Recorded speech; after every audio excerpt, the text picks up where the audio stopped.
Back to the channel, everyone. Tonight finds us in Barbarossa, Kiev to Rostov, 1941, GMT games, part of the Eastern Front Russo-German War series by Vance von Voorhees.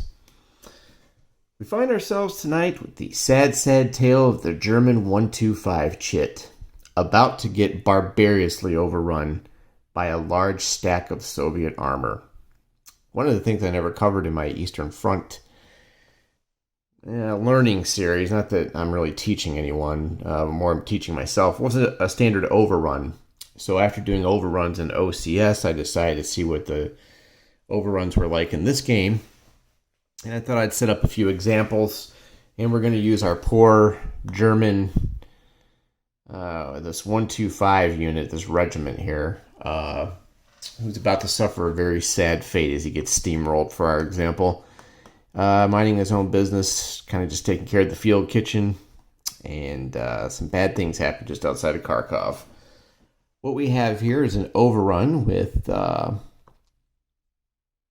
pretty strong Soviet armor. They're motorized, as you can tell by the red. And remember, in this game, you have attack, defense, and move. The red box means they're motorized. And the turns in this game are a little bit strange. If you don't know the full details, check out my other videos. I'm going to try to fix up my playlist so that they make sense and they're numbered properly, so you can kind of follow along and figure out what's going on. In this game, both sides don't do the same thing. So the turn sequence is a little bit weird. The Axis player has his movement phase, but then when the Soviet player goes, his movement phase is further down, but they get this motorized phase right away with their armor. And that's what we're on. We're going to say we're on this right now because I need to use the full movement for all that. And overruns, if you're following along, I'm using the Crimea rulebook, which is the latest and greatest that they've published way on 10 years ago now, as we're waiting and waiting and waiting and waiting and waiting for the P500. They've cranked out a zillion coin games, but they just can't get this one done. All right, so we're using the Crimea rules, but it's Rostov, Kiev to Rostov maps and counters. Again, it's a series, so you just insert the series book for that box. And don't be fooled by this. This is just there. But you can use the Crimea rulebook, and it's nice because it's in full color. So the Overrun rules are on page 17. And they start at 11.4 if you want to follow along. I think it's the same in both books if you don't have the Crimea book. And you'll note here that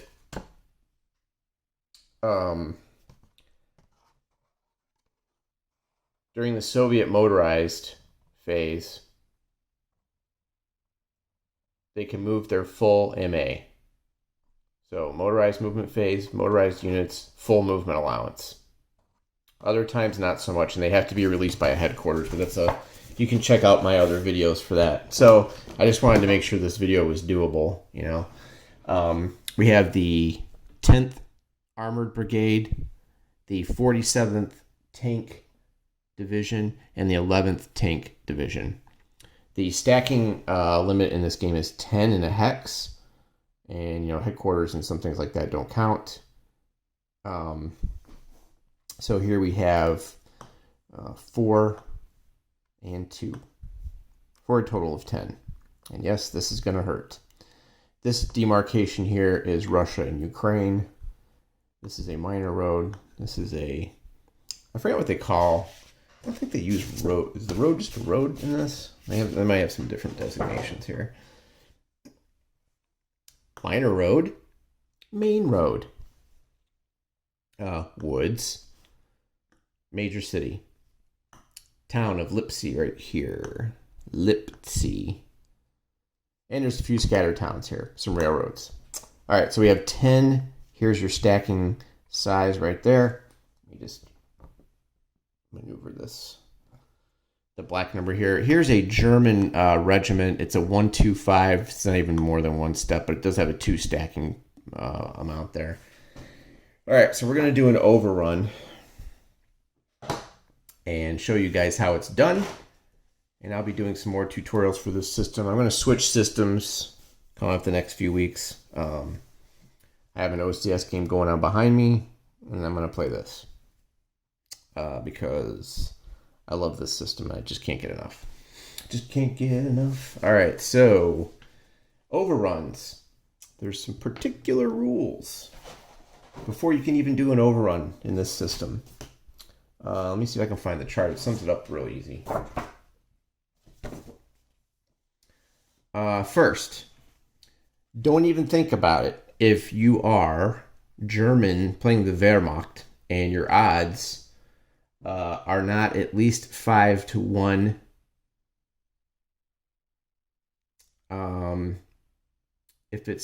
it must be 7-1 odds for all other non-German motorized units or stacks containing one or more non-German units, which is weird because later on, well, I think that's weird because Italian, because they're Italian, Hungarian, Romanian, and Slovak motorized units cannot conduct or participate in an overrun. Their infantry can, but not their motorized units. So if you're Soviet, all Soviet overruns have to be 7-1 before you can even attempt them. And that's why I had to really stack this hex up here. German Wehrmacht needs 5-1 to do an overrun.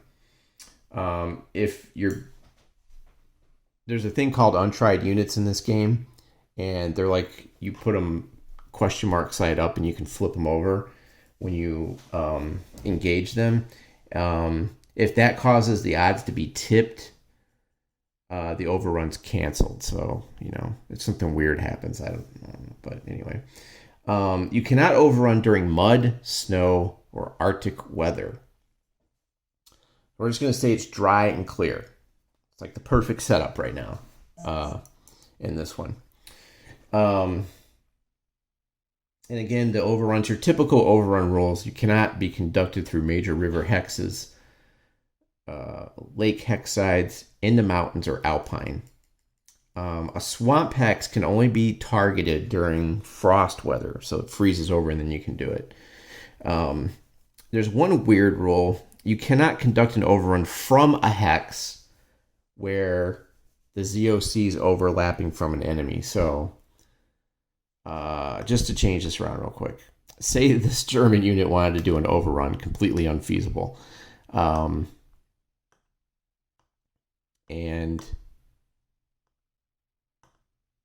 he wants to overrun this unit. He cannot do this because he's leaving... he's going from a hex that has 2 overlapping ZOCs. If it was like this, then he could go ahead and do that. Just a weird rule to keep in mind there.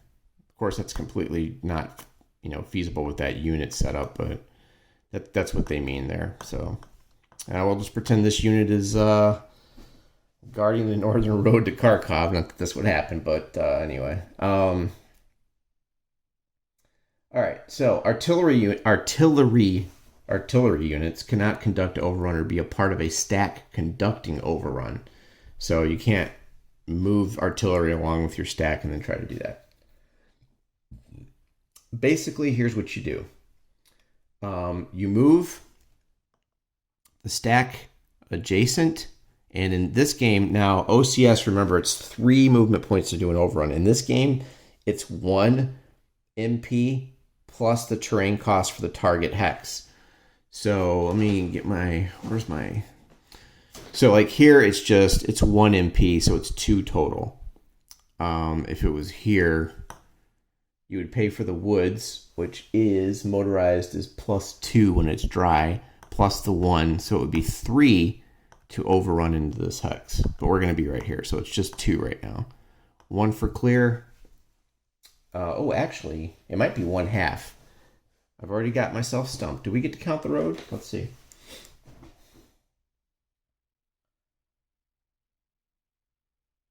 Pay road costs when the 2 hexes are connected by a road. Sweet. So it's 1.5, not 2.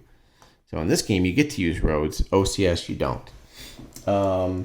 Pay road costs when the 2 hexes are connected by a road. Bam. There is no additional cost to enter a ZOC extending into the target hex from another hex. Leave the overrunning stack in the hex adjacent to the target. Okay, great. Total the attack strength of the overrunning unit or stack and total the defense strength. So remember, we have to get really big odds. So attack is your first number. So we've got 5 and 8. All right. So we have a glorious total of 13 attack factors right there. Your defense is your second number. So it's 13 and a 2. Ouch. Okay. Now,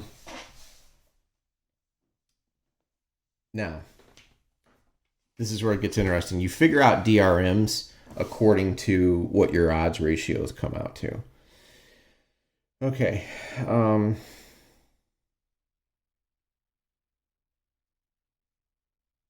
The next thing you do is check the table. There's a little overrun table, and it's kind of hidden here. It's on the back of chart and table card number 1. By the magic of the internet, you may have noticed something's changed. So when I did the math calculations off camera, it came out to 6.5, and in this game you round down in favor of the defender, and I couldn't meet the 7-to-1 odds. So I had to add a Soviet tank guard regiment here with that 4, and tried to stay inside the stacking limits, so 2, 4, 8, 10. So now we have all this coming, and I finally got it to 8-to-1 odds, and let me tell you, it was not easy. The Russian units their armor's just not that awesome in this. So I had to work pretty hard to get this stack to where it was. So you have the 1st Guard, 12th of the 1st Guard Mechanized Regiment here, and the red on the box there donates Soviet Guard. So yeah, that was kind of fun to try to get that to work. Now we've got it working, so pardon that. So we've got our odds to 8-to-1. That was very fun to try to get that done. And I didn't want to do it on camera because it would just be needless, just be me talking to myself. So we meet this qualification here. If any overrunning units are non-German or Russian, I wrote on there, it's 7-to-1. And then you look for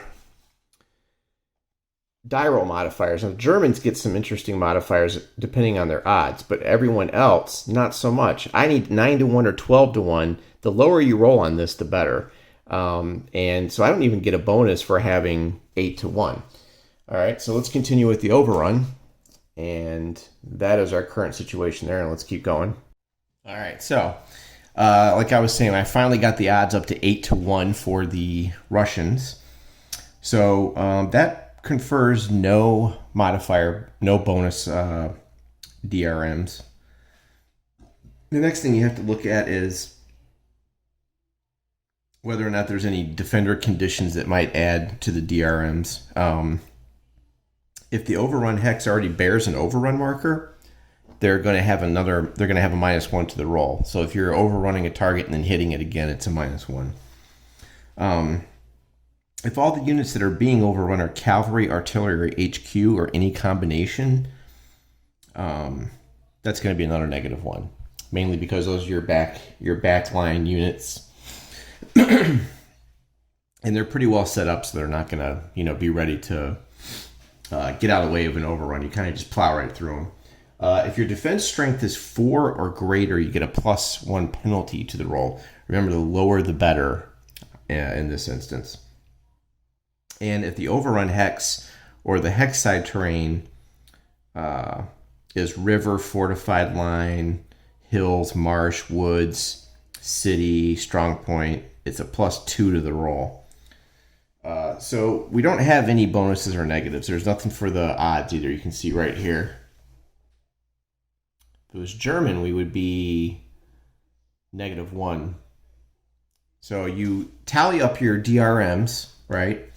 You offset the total attacker DRM with the defender terrain DRMs, which are cumulative, which there aren't any. And then basically you roll one die and you consult the table. And this one, remember, this game uses a 10-sided die, so it's got a little bit of a different dice conventions than what we were doing with OCS. I'm going to be using the fancy die tower.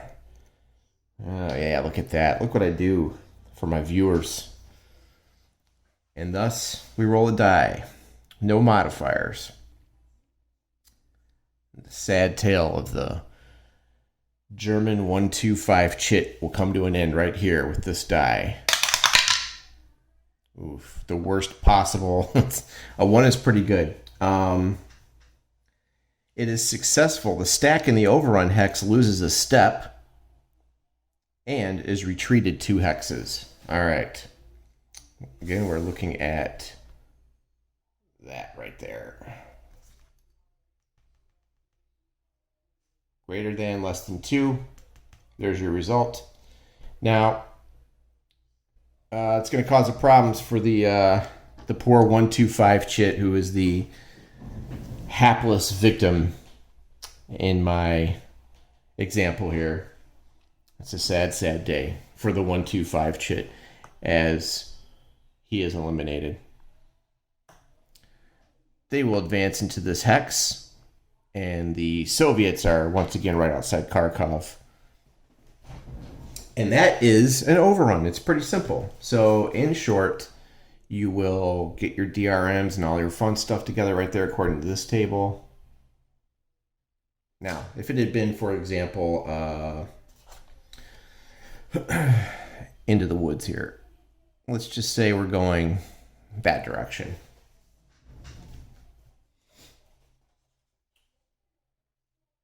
There would have been a +2 roll, +2 to the die roll penalty. So let's see what happens if they had been in the woods. Let's just take a look. Let's take a look at some of the things. Shit, I'm rolling pretty good today. Well, actually bad, but in this system it's good. Maybe that's why I like it, because it offsets my horrible die rolling. So that would have been a 3. That is successful. Units in the overrun hex are retreated 2 hexes.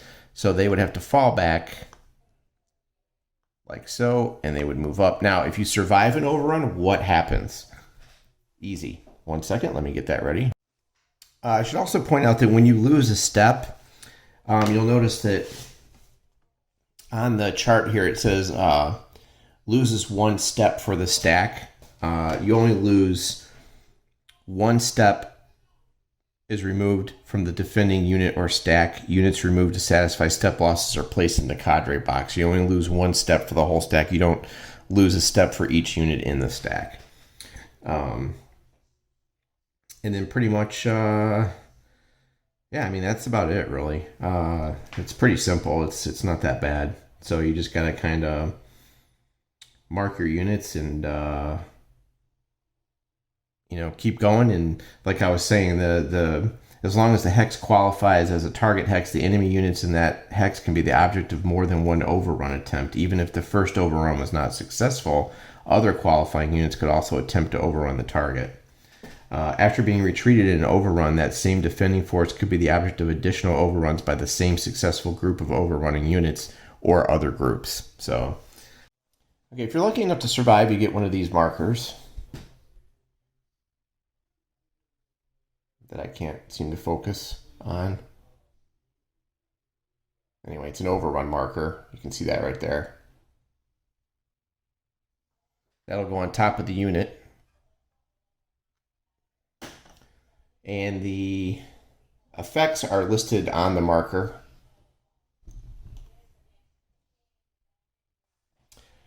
No zone of control, no fire, and defense of -1 DRM. Okay. And once you mark that unit, they could technically be hit again. Marked units, like it says, loses its zone of control, cannot conduct fire support if it's artillery.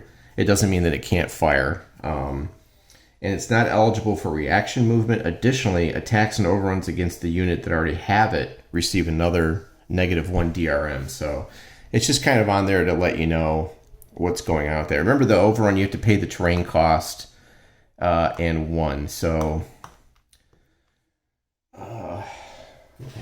game chart here.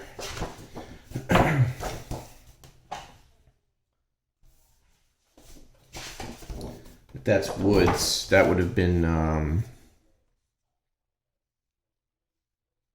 we're assuming that's dry, so that would have been +2, and there's a note about lingering mud in there, which I don't remember what that was. 5.14. Oh man, let's see here.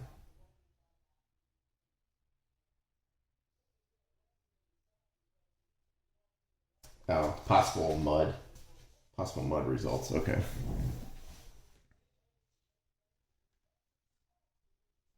So that's about it. So if they wanted to hit that unit again, I don't think they had the movement to do it. Let's just count that out. Let's see here. If they were going from here to here, no, it would have been 1, 2, and then 3 for the overrun. That leaves them with 2 on these units. He's actually got 3. Then it would be, well, maybe 1, 2. No, they'd be out. Close. But the retreat took them far enough back. They don't have enough to overrun again. If they were to get hit from another stack overrunning, like from this direction or something, this unit would be in big trouble. But somehow on that second example, that roll, they managed to get out alive, even though they have 1 step. And that's about it. So just remember that when you do the overrun, it costs an extra, it's 1 movement point to pay for it. And then we were looking at the terrain effects chart here. All right. And that is the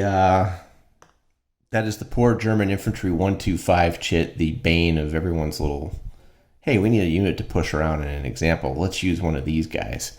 And that's what happened. So first example wiped out. Second example, he had to retreat. The woods kind of saved him. So there you go. All right. So this video will probably be the last of my Eastern Front video series. I'm picking up on this from 2 years after the fact. So I've managed to go in and reorganize my playlist and kind of retitle the videos so they make more sense.